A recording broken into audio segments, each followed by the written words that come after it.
पुरुष, उसका कोई लोभ नहीं है। मैं जन्म जन्मांतर तक केवल अहेतु की भक्ति ही करना चाहता हूं। भगवान, मैं आपका अनन्य सेवक किसी कारणवश इस जन्म मृत्यु जरा व्याधि रूप भौतिक जगत में आ पड़ा। कृपया आप मुझे अपने चरणों की धूलि में फिर से एक कण के समान स्वीकार कीजिए। हे प्रभु, आपका नाम कीर्तन करते हुए कब मेरे नेत्रों से अविरत प्रेम अश्रुओं की धारा विचरित होगी? कब मेरा गला रुद्ध हो जाएगा और शरीर में रोमांच हो उठेगा केवल भगवान के नाम से, केवल भगवान के नाम से। ये सब बहुत मुश्किल नहीं है समझना, स्पेशली माताओं के लिए। जिससे हम प्रेम करते हैं, बहुत समय से बिछड़ा हुआ है, केवल उसके नाम से ही आंखों में अश्रुधाराएं बहने लगती हैं। मथुरा में एक हमारे जानकार हैं, उनका पुत्र वहाँ हमारे यहाँ कनाडा में ही रहता है। वो तो कभी 4, 5, 6 साल में एक बार आ पाता है, लेकिन वो हमेशा मुझे अपने घर भेजता है और उनके घर में जाता हूँ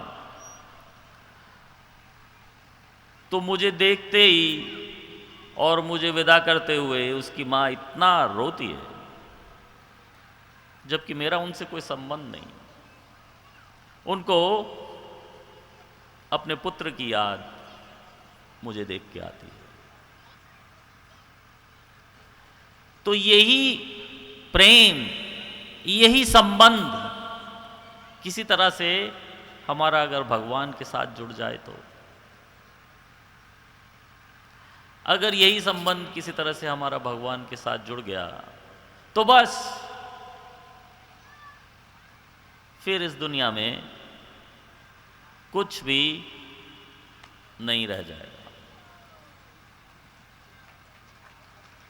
जब इस दुनिया में कुछ नहीं रह गया, मतलब हमारी कोई इच्छा हमारे अंदर शेष नहीं रह गई, तो हम फिर इस दुनिया में रहने के लिए बेकार हैं, बिल्कुल बेकार हैं इस संसार के लिए। जो प्राणी इस संसार के लिए बिल्कुल बेकार है, वो कहाँ जाएगा?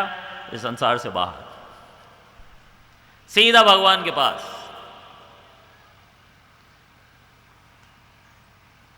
तो इस संसार के लिए बेकार होना एक बहुत अच्छी बात है, लेकिन अपनी जिम्मेदारियां छोड़ के नहीं, अपनी जिम्मेदारियां जो हैं उनको निभाना भी परम आवश्यक है। हम किसी को नहीं कहते कि अपने घर की जब सब जिम्मेदारी छोड़ के बस मंदिर में आ जाओ, सन्यास ले लो। ऐसा नहीं है हमारा सिस्टम। आगे बताते हैं, हे गोविंद, आपके विरह में मुझे क्षण भर का समय भी 12 वर्षों के समान प्रतीत हो रहा है। एकमात्र कृष्ण के अतिरिक्त कोई मेरे प्राणनाथ नहीं है। ये हर इच्छा, हर डिजायर, हर मोह, हर इस दुनिया की हर चीज से विरक्त हो जाना, केवल भगवान।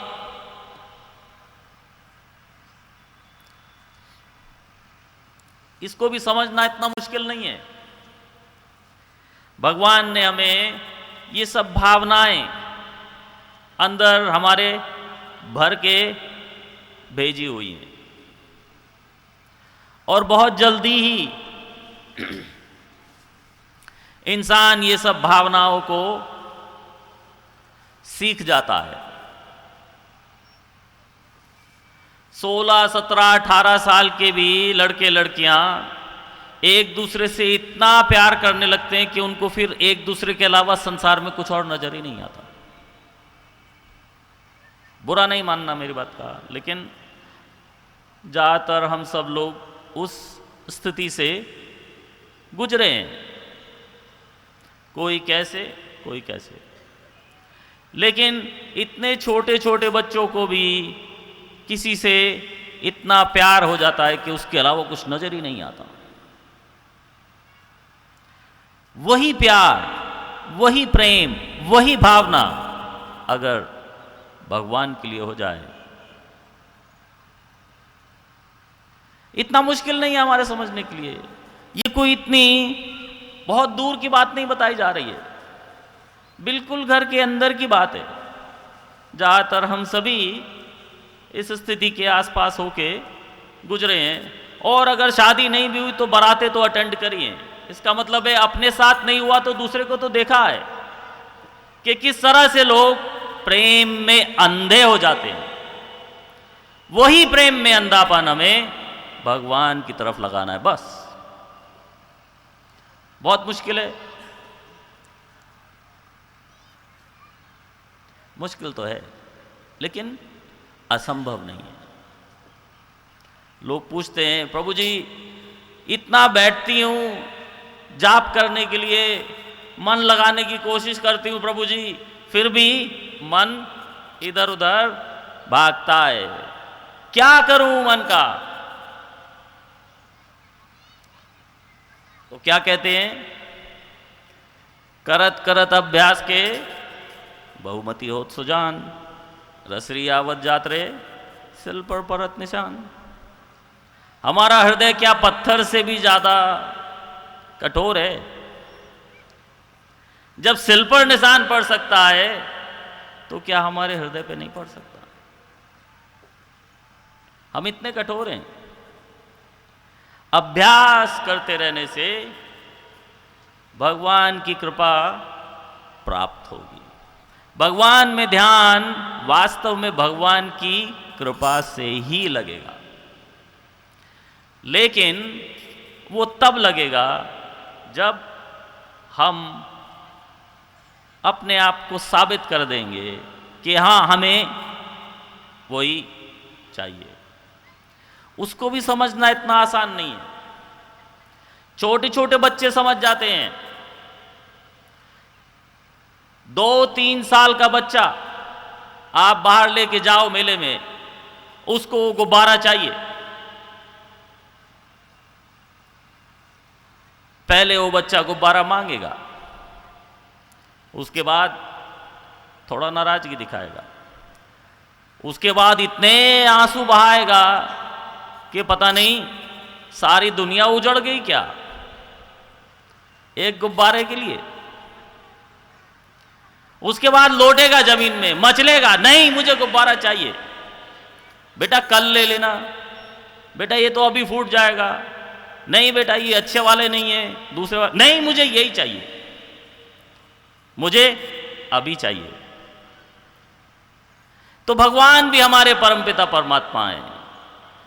जब हम भगवान से ये जिद करेंगे कि हाँ हमें प्रभु आपका प्रेम ही चाहिए, हमें और कुछ नहीं चाहिए, तो भगवान हमें वो प्रेम देंगे। हम में से जितने भी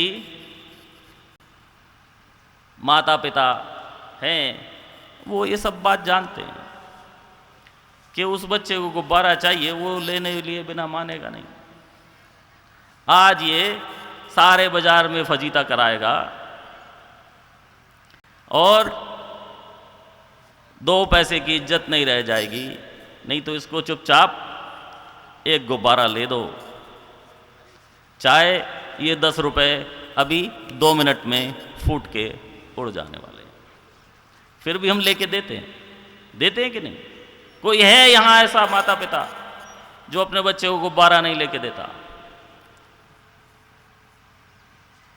कौन समझता है कि गुब्बारा उसके लिए, उसकी सेहत के लिए, उसके पोषण के लिए, उसके कल को बड़ा होने के लिए अच्छा है? कोई नहीं समझता, लेकिन फिर भी वो गुब्बारा दिलाया जाता है। जब हम ऐसी चीज बच्चों को दिला सकते हैं, तो अगर कोई अच्छी चीज बच्चा मांगे तो क्या हम मना करेंगे?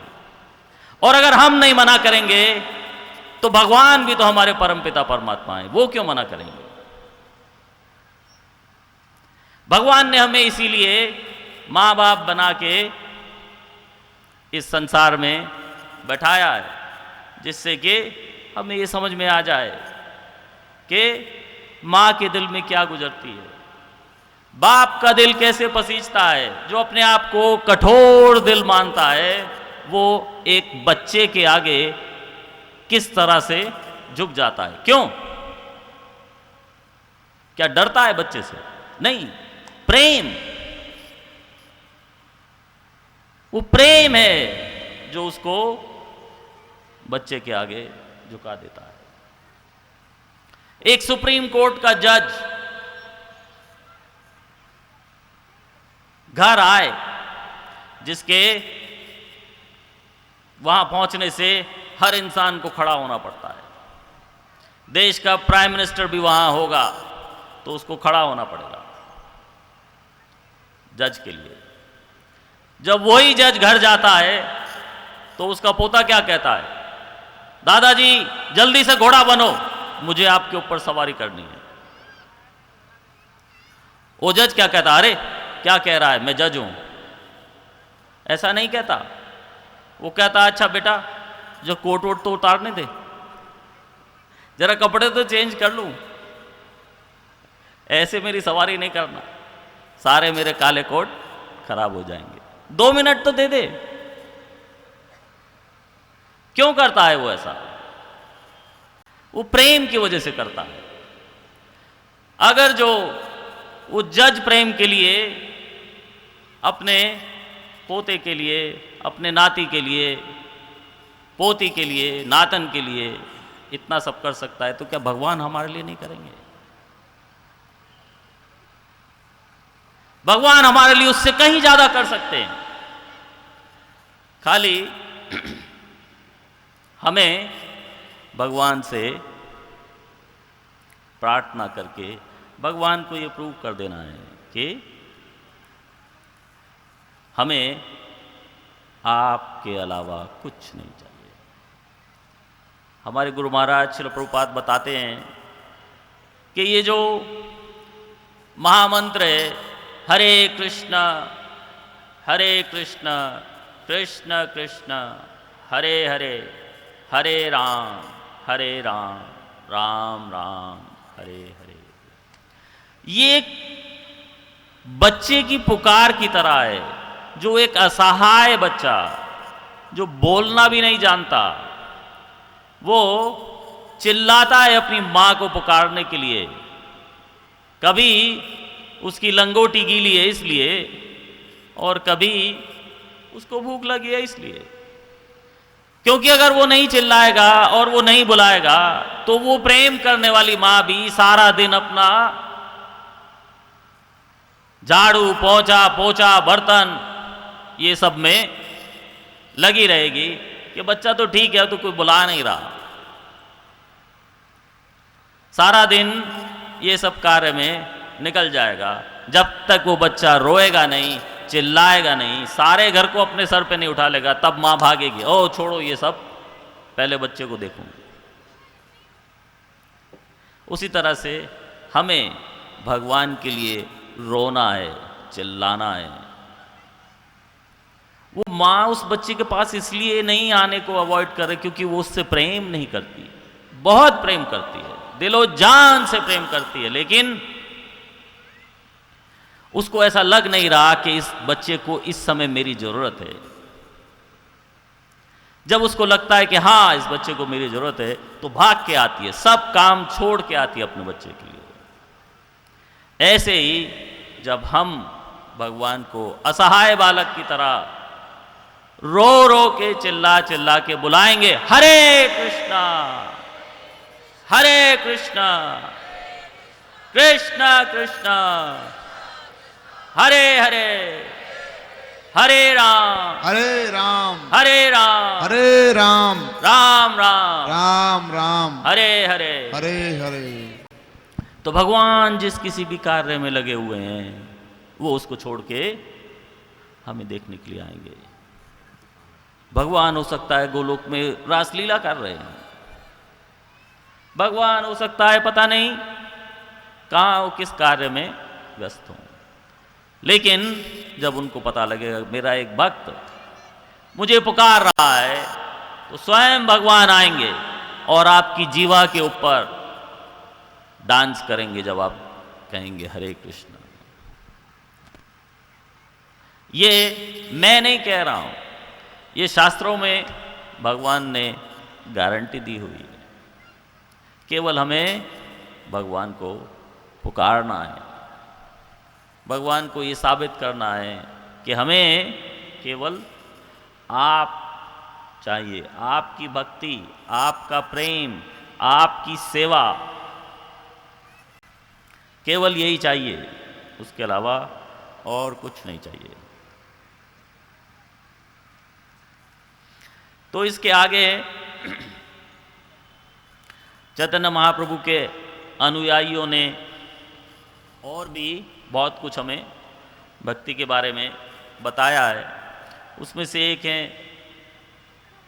श्रील विश्वनाथ चक्रवर्ती ठाकुर। उन्होंने भक्ति का जो प्रोसेस है वो समझाया है। कैसे कि भक्ति शुरू होती है श्रद्धा से। श्रद्धा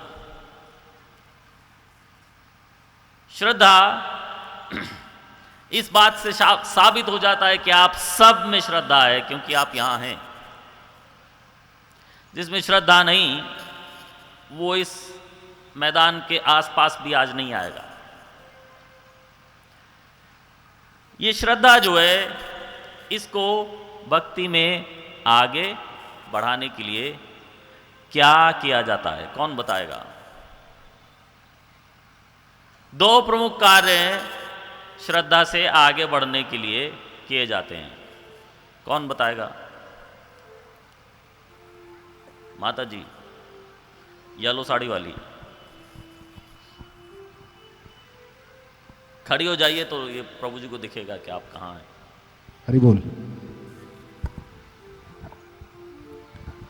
जय श्री कृष्ण प्रभु जी। भक्ति और प्रेम और ये सबसे जरूरी होता है। Thank you.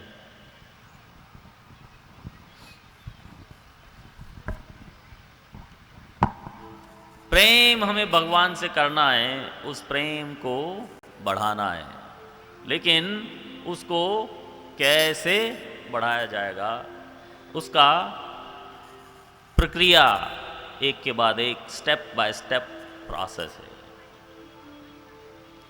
सबसे पहले अगर हमें श्रद्धा से आगे बढ़ना है तो हमें भजन क्रिया स्टार्ट करनी पड़ेगी, भजन क्रिया शुरू करनी पड़ेगी। ये नहीं कि भगवान का नाम मैं तब ले लेता हूं जब और कुछ करने के लिए नहीं होता, या जब जोड़ों में बहुत जोर से दर्द होता है तो अपने आप ही मेरा नाम, मेरे मुंह से भगवान का नाम निकलता है। वो भजन क्रिया नहीं होती। भजन क्रिया है नियमित रूप से भगवान नाम का भजन, कीर्तन और जप। नियमित रूप से का मतलब है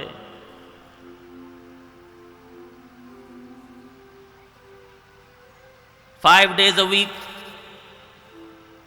6 days a week। एक सप्ताह में कितने दिन?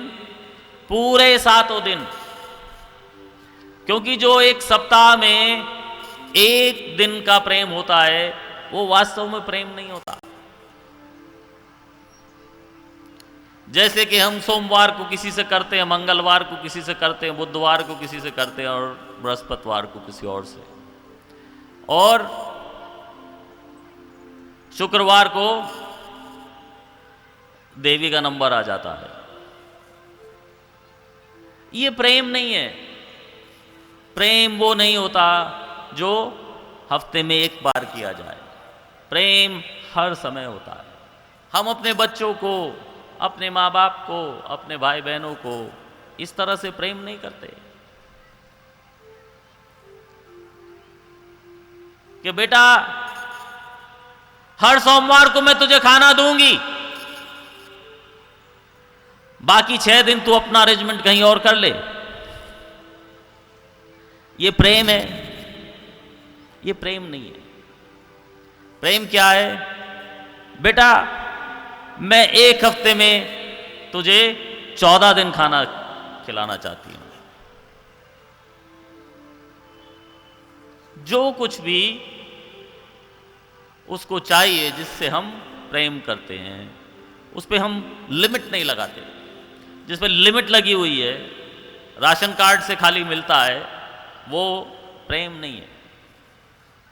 वो तो बहुत से लोग भय से करते हैं कि आज इस देवता का दिन है तो करो, नहीं तो प्रकोप आ जाएगा। कुछ लोग किसी और श्रद्धा से, कुछ लोग मन की इच्छा पूर्ण करने के लिए, कोई भौतिक रीजन से, अलग अलग कारणों से लोग अलग अलग दिन अलग अलग तरीके के उपवास करते हैं। लेकिन प्रेम वो है जो रोज है, हर दिन, हर रात, हर समय। साल में 365 दिन, और जो लीप ईयर उस साल में 366 दिन।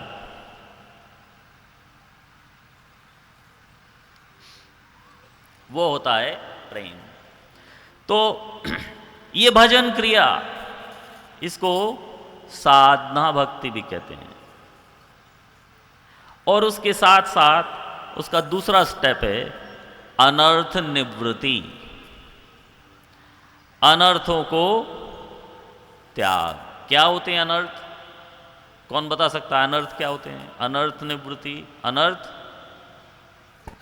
जो बिल्कुल बेकार हो, क्या, जिसका कोई अर्थ ही नहीं है, जिसका कोई अर्थ नहीं, जिसको करना ही नहीं चाहिए, वो क्या होता है? पाप। अनर्थ निवृत्ति मतलब पाप से निवृत्ति। 4 तरीके के मेन पाप होते हैं। किसी भी तरीके का नशा पाप होता है, किसी भी तरीके का मांसाहार पाप होता है, पर स्त्री का संग या पर पुरुष का संग पाप होता है, और किसी भी तरीके का जुआ पाप होता है। ये 4 पाप हमें पूरी तरह से निषेध करने हैं अगर हमें भक्ति के पथ पर चलना है तो क्योंकि एकादशी के दिन पाप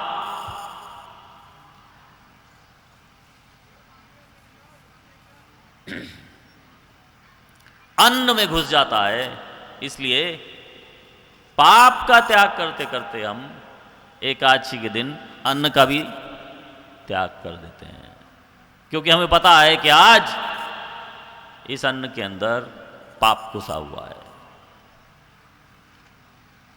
तो अगर ये 2 रास्ते हम चलेंगे तो हम श्रद्धा से आगे पहुंच सकते हैं। श्रद्धा से आगे क्या आता है?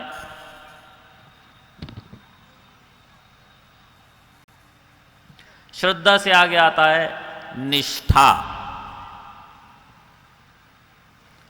निष्ठा, जैसे कि जो श्लोक हम रोज पढ़ते हैं उसमें बताया जाता है, नष्ट प्रायेषु भद्रेषु नित्यम भागवत सेवया। निष्ठा होता है पक्का दृढ़ निश्चय अपनी भजन क्रिया का, अपने मार्ग का, अपने लक्ष्य का, अपने ध्येय का दृढ़ निश्चय। वो दृढ़ निश्चय कैसे शुरू होता है? दृढ़ निश्चय शुरू होता है अग्नि के आगे गुरु के आगे उसका पक्की प्रतिज्ञा करना कि हम साधना भक्ति का जो रास्ता है जब तक इस शरीर में प्राण है उसको फॉलो करेंगे, और अनर्थ निवृत्ति करेंगे जब तक इस तन में प्राण है। अग्नि के आगे, गुरु के आगे वो प्रतिज्ञा करने से इंसान निष्ठा के रास्ते पे चलना शुरू करता है। उसके आगे आगे आगे आगे, और ये खाली निष्ठा की शुरुआत है। उसके आगे निष्ठा और बढ़नी चाहिए। जिसकी घट रही है वो आगे नहीं बढ़ रहा, वो पीछे आ रहा। निष्ठा और ज्यादा बढ़नी चाहिए। निष्ठा के बाद क्या आएगा? जब हम निष्ठा में अनर्थ निवृत्ति करते हुए भजन क्रिया में लगे रहेंगे तो निष्ठा के बाद आएगी रुचि। रुचि मतलब नाम में रुचि या भगवत सेवा में रुचि। कुछ डिवोटीज ऐसा कहते हैं, भक्त लोग ऐसा कहते हैं कि जब तो करते हैं लेकिन मन नहीं लगता, जबरदस्ती करते हैं। क्यों नहीं लग रहा? क्योंकि अभी रुचि तक नहीं पहुंचे। 16 माला जप करने में कितना समय लगता है, कौन बता सकता है? 16 माला करने में कितना समय लगता है? हाँ, 2 घंटे।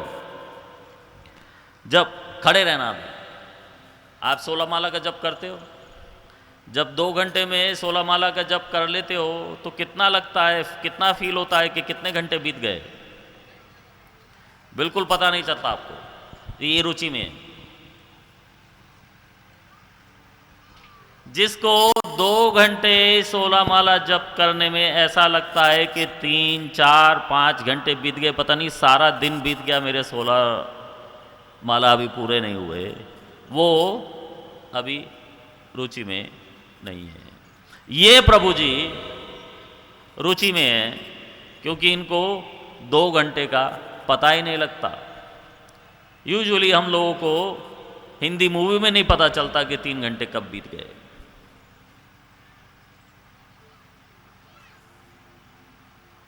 और इनको जप में नहीं पता चल रहा। प्रभु जी ये आपके लिए, बाकी हम सबको भी आशीर्वाद देना और दया करना और करुणा कि हम भी एक दिन वहाँ पहुँच जाएं जहाँ ये प्रभु जी हैं, कि 2 घंटे का पता नहीं लगता कब बीत गए।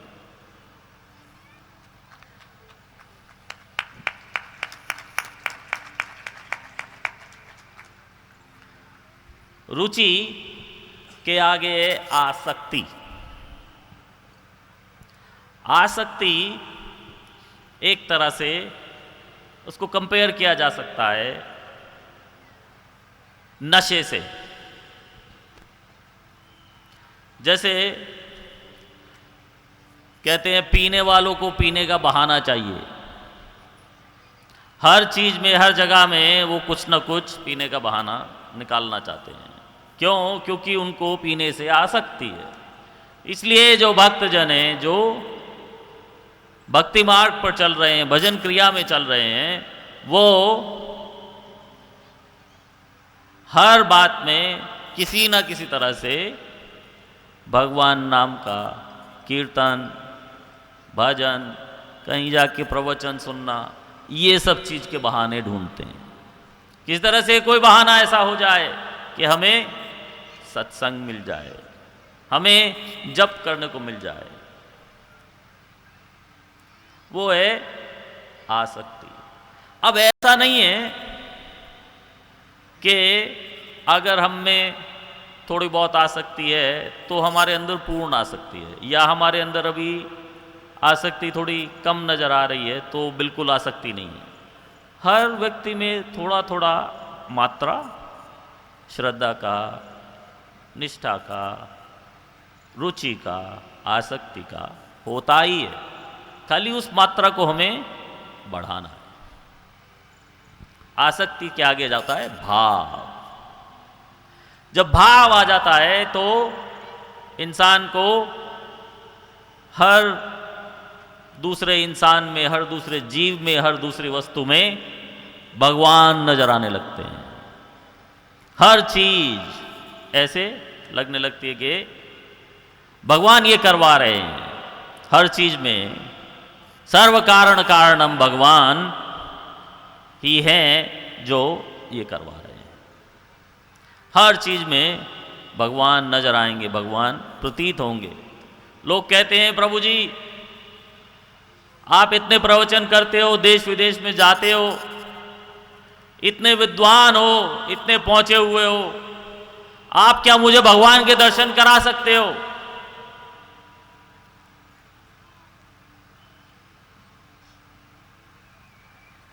भगवान के दर्शन आपको अवश्य होंगे, लेकिन उसकी पूर्णतया इच्छा चाहिए, तब भगवान के दर्शन होंगे।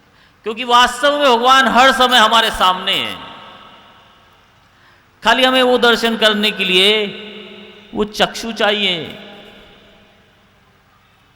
कि भगवान की जो उपस्थिति है वो हमें समझ में आ जाए। किसी तरह से हमें भगवान की उपस्थिति समझ में आ जाए, भगवान जो सामने खड़े हैं वो दिख जाए। अब यहां विपिन जी खड़े हैं, मुझे नहीं दिख रहे।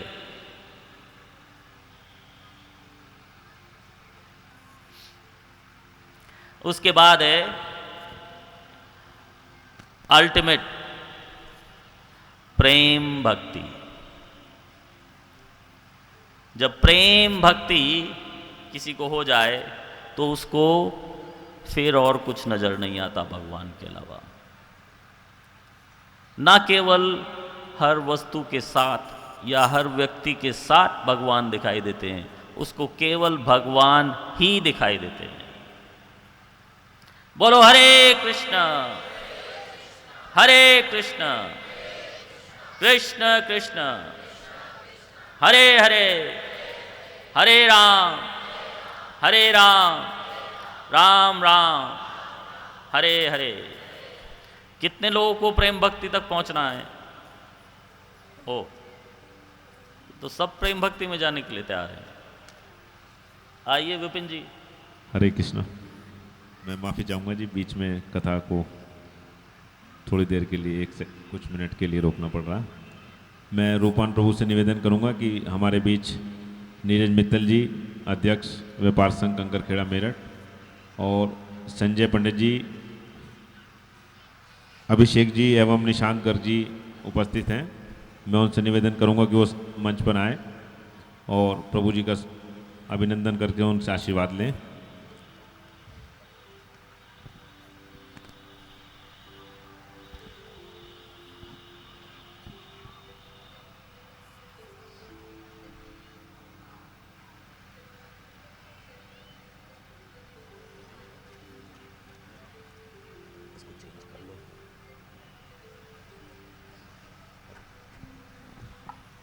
सभी लोग हरि बोल कह के स्वागत करेंगे। हरि बोल।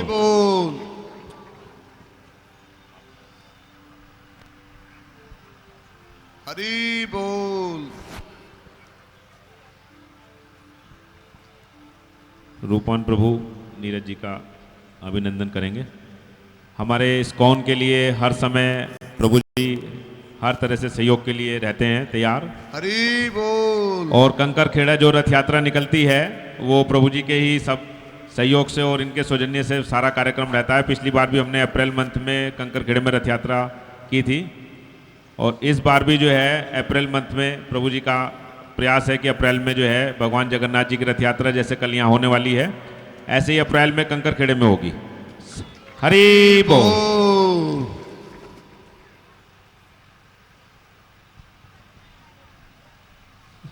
संजय पंडित जी यदि मेरी आवाज़ सुन रहे हैं तो कृपया वो भी मंच पर आएं। हरे कृष्णा। हरे कृष्णा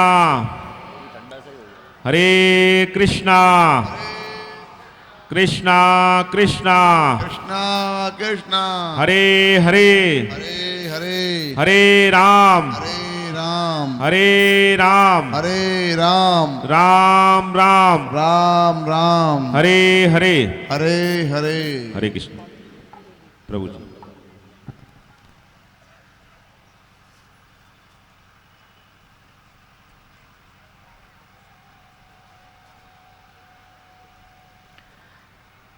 तो यहाँ उपस्थित सभी भक्तजनों ने ये आज स्वीकार किया कि सब प्रेम भक्ति की तरफ जाना चाहते हैं। प्रेम भक्ति एक बार फिर से वो होती है जब भगवान के अलावा कुछ और नजर नहीं आता। लेकिन आज हमारी परिस्थिति क्या है? हमारी आसक्ति किस चीज में है?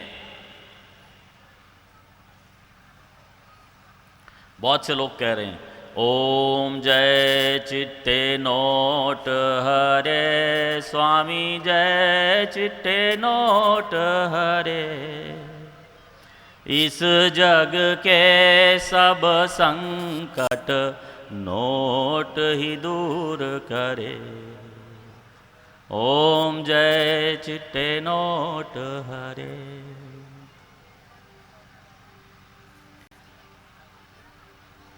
प्रार्थना में भगवान से कुछ मांगने में कोई बुराई नहीं है, लेकिन मांगना क्या है ये हमें पता होना चाहिए। सबसे पहली बात, हम वास्तव में दिल से भगवान से केवल नोट मांगते हैं कि भगवान एक बार नोट दे दो, बस बाकी सब तो मैं संभाल लूंगा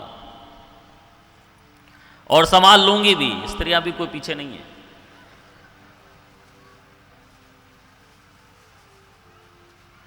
लेकिन वास्तव में कुछ भी जो महत्वपूर्ण है वो पैसे से खरीदा नहीं जा सकता। आप पैसे से शिक्षा खरीद नहीं सकते। सर्टिफिकेट खरीद सकते हैं, शिक्षा नहीं खरीद सकते पैसे से। स्वास्थ्य नहीं खरीद सकते पैसे से। सुख चैन नहीं पैसे से खरीद सकते। घर की शांति पैसे से नहीं खरीदी जा सकती। और क्या चाहिए हमें? संतुष्टि। संतुष्टि पैसे से खरीदी जा सकती है? नहीं। और सबसे अधिक महत्वपूर्ण क्या चीज है इस दुनिया में? सबसे अधिक महत्वपूर्ण क्या चीज है? कौन बता सकता है? शांति। शांति। कितने लोग शांति वाले हैं? और शांति के अलावा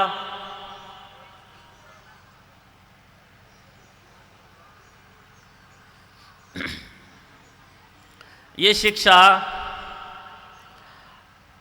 रावण ने मेघनाद को दी थी, मैं आज आपको दे रहा हूं। क्योंकि शिक्षा जिससे अच्छी मिले ले लेनी चाहिए। जब अंतिम चरण में मेघनाद और लक्ष्मण जी का युद्ध हो रहा था तो मेघनाद ने सारे अस्त्र, ब्रह्मास्त्र, नारायण अस्त्र और पशुपत अस्त्र सब जब लक्ष्मण के ऊपर चला लिए और सब फेल हो गए तो मेघनाद को ये पता चल गया कि मैं इसको हरा नहीं सकता। जो इस संसार की सबसे बड़ी तीन शक्तियां हैं वो तीनों शक्तियां इसको प्रणाम करके आ गए। आखिर ये है कौन? मेरी क्या बिसात है मैं इसको हरा दूं? इस दुनिया की सबसे बड़ी तीन शक्तियां इसको प्रणाम कर रही हैं। कौन है ये? तो युद्ध भूमि छोड़ के चला गया रावण के पास। उसको अंतर्धान होना आता था, वहां से अंतर्धान होके घर चला गया। रावण को कहा, पिताश्री मैं आपको सावधान करने आया हूं। ये जिनको आप वनवासी कहते हो ये भगवानों के भी भगवान हैं। क्योंकि इस दुनिया की जो सबसे बड़ी तीन शक्तियां हम जानते हैं वो तीनों तो इसको प्रणाम करके आ गई। ये तो भगवानों का भी भगवान है। इसके साथ लोहा नहीं लेना। आज तक कोई भी हमारा योद्धा बचा नहीं है और कोई बचने वाला नहीं है। रावण ने कहा, अच्छा तुझे डर लगता है, तू घर बैठ, मैं जाऊंगा। मेघनाथ ने कहा, बात ये नहीं है, मैं तो युद्ध में जा रहा हूं, मैं तो जाऊंगा ही। मैं तो आज युद्ध में गया तो अब मैं कफन बांध के जा रहा हूं, मैं युद्ध में पीठ नहीं दिखाऊंगा। लेकिन कम से कम आप जो कुछ बचा कुचा है उसको संभाल के मुंह में तिनका डाल के भगवान राम के चरणों में समर्पण कर दो और देवी सीता को वापस कर दो, इसी में आपकी भलाई। तो रावण ने उसको बताया कि बेटा आज अगर मैंने ये कार्य कर भी लिया कि मैंने बचे कुचे को लेके भगवान राम के चरणों में जाके समर्पण कर दिया, तो वो मैं किसके लिए करूंगा? क्योंकि मेरे प्रिय जितने भी थे, मेरे भाई, मेरे पुत्र, मेरे भाइयों के पुत्र, सभी तो रणचंडी को भेंट चढ़ गए। अब मैं क्या बचाऊं?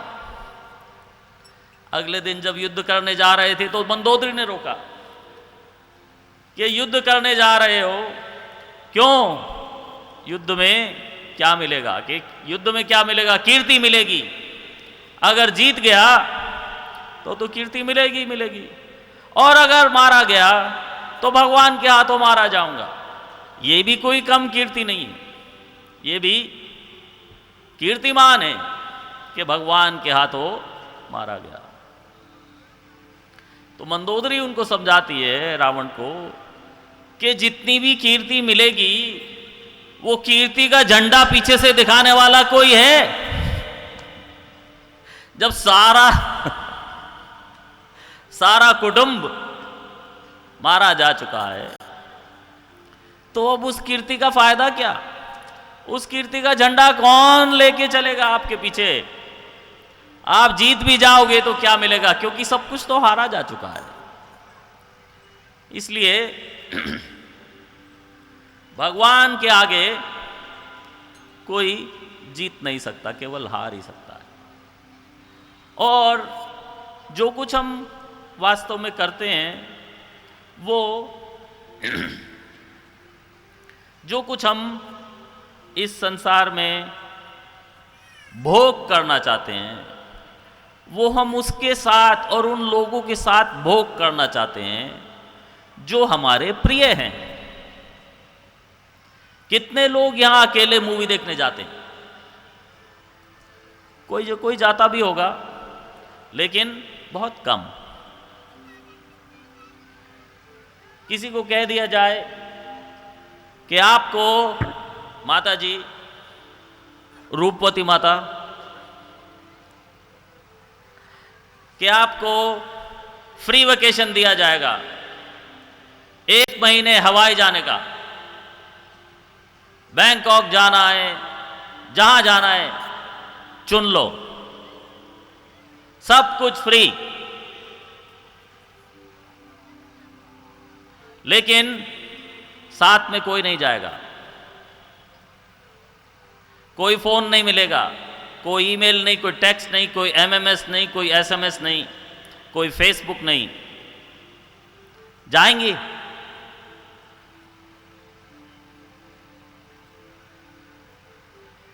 किसी को एक बहुत बड़ा बंगला समुद्र के किनारे हम फ्री देने के लिए तैयार हैं, खाली आपको वहां अकेले जाके रहना है। ना आपका पति, ना आपके बच्चे, ना आपके माँ, ना बाप, कोई नहीं आएगा और किसी से संपर्क नहीं रख सकते। लेना है किसी को? नहीं लेना। तो इससे क्या सिद्ध होता है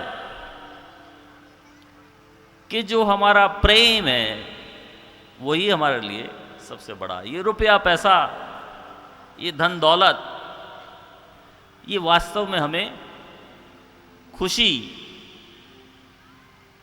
प्रदान नहीं कर सकती। खुशी मिलती है अपने संगी साथियों के साथ या भोग करके, या अपने सत्संग में अपने सत्संगियों के साथ असली नित्य खुशी जो हमें सत्संग से प्राप्त होती है। यहां कितने लोग हैं जिनको सत्संग से खुशी प्राप्त होती है? लगभग सभी, इसीलिए यहां आए हैं। ये सत्संग से प्राप्त होने वाली खुशी नित्य खुशी है, इसको कोई आपसे छीन नहीं सकता। धन कितना भी चला जाए, मोटर गाड़ी चली जाए, घर चला जाए, और जो हमारे परिवार हैं, जो कोई भी हैं, सबने एक दिन जाना ही है, कोई नहीं रहेगा, ये शरीर ही नहीं रहेगा। लेकिन ये जो सत्संग से मिला आनंद है, ये नित्य आनंद है, ये हमारे साथ इस शरीर को ये आत्मा जब छोड़ के जाएगी तो भी दूसरे शरीर में ये आनंद उसके साथ जाएगा।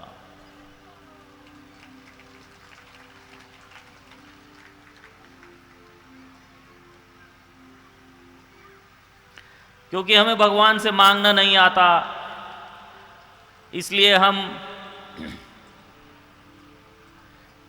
एक उस वृद्धा की तरह हैं जो सुबह सुबह, एक निर्धन वृद्धा स्त्री जंगल में जाती है सूखी लकड़ियां बटोरने के लिए, कि कुछ अपने घर में ला के जलाएगी, कुछ इधर उधर पड़ोसी वड़ोसियों को बांट आएगी, जिससे कि कुछ थोड़ा बहुत आटा या कुछ मिल जाए, जिससे उसकी भी रोटी बन जाए। वो लकड़ियों का बड़ा सा गट्ठा अपने सर पे रख के जा रही है सुबह सुबह, और वो गट्ठा लकड़ियों का ऊपर पेड़ से इलझ गया और वो गिर गया। लोगों को ऐसे आदत होती है भगवान को आवाज लगाने की, हे कृष्ण। आवाज सुनते ही भगवान आ गए, एक 16 साल के बालक के रूप में, और ये वृद्ध माता को प्रणाम करके बोले, माता आपने मुझे बुलाया, मैं क्या कर सकता हूं आपके लिए? साक्षात भगवान उसके सामने खड़े हैं, लेकिन वो क्या कहती है, बेटा ये लकड़ी का गट्ठा मेरे सर से गिर गया, इसको जरा वापस मेरे सर पे रखवा दे। साक्षात भगवान है, कुछ भी मांग सकती है, लेकिन उसको वो लकड़ी का गट्ठा अपने सर पे दोबारा से चाहिए। जो लकड़ी का गट्ठा उसके सर में छेद कर रहा है, कष्ट दे रहा है, वही उसको दोबारा से अपने सर पे चाहिए। वास्तव में हम लोगों की भी हालत वही है, क्योंकि हम जब भी भगवान के आगे जाते हैं कुछ न कुछ भौतिक मांगते हैं। वो भौतिकता, कोई भी भौतिक चीज उसी तरह से हमारे सर का बोझ है, जिस तरह से ये वृद्ध स्त्री के सर के ऊपर रखा हुआ वो लकड़ी का गट्ठा। तो उस मार्ग को छोड़कर हमें भक्ति के मार्ग पर बढ़ना है। अहेतु की अप्रतिहता, रोज निष्ठा के साथ भजन क्रिया और भगवान से कुछ नहीं मांगना। क्योंकि जब हम किसी से प्रेम करते हैं तो उससे कुछ मांगते नहीं हैं, और जिससे हम कुछ मांगते हैं समझ लो उससे प्रेम नहीं करते।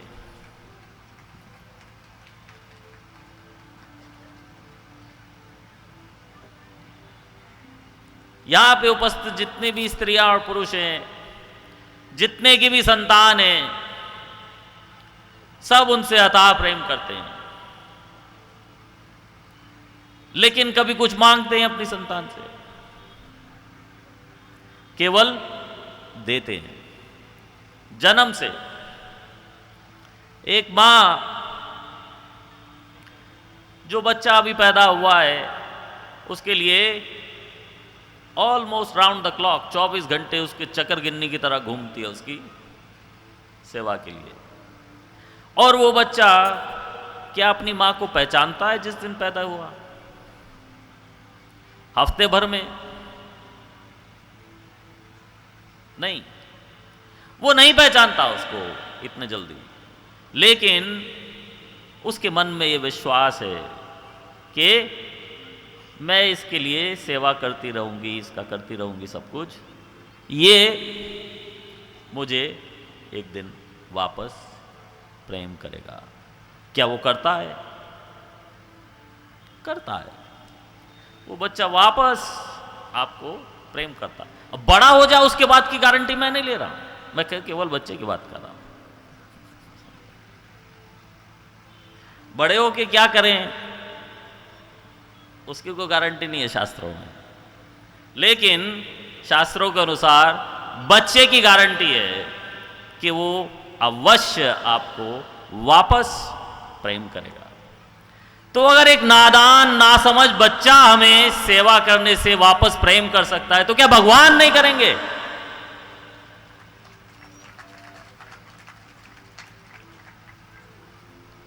भगवान तो उस नासमझ असहाय बालक से कहीं ज्यादा स्मार्ट है। जब हमें उस छोटे से बच्चे में विश्वास है कि ये कल को हमें प्रेम करेगा हमारे प्रेम करते रहने से, तो हमें भगवान को भी ये सोच के प्रेम करते रहना चाहिए कि जिस तरह से हमने अपने बच्चे को प्रेम करते रहे और वापस इसने एक दिन हमें प्रेम किया, एक दिन भगवान भी हमें वापस प्रेम करेंगे। ये प्रेम की परिभाषा एक तरह से। प्रेम की परिभाषा क्या है? प्रेम का मतलब है सेवा, प्रेम का मतलब है देना, प्रेम का मतलब है उसके लिए कुछ करना। प्रेम का अर्थ है केवल उसी में हमारा मन लगा हुआ है। जिस तरह से एक माँ का एक नवजात शिशु में लगा रहता है,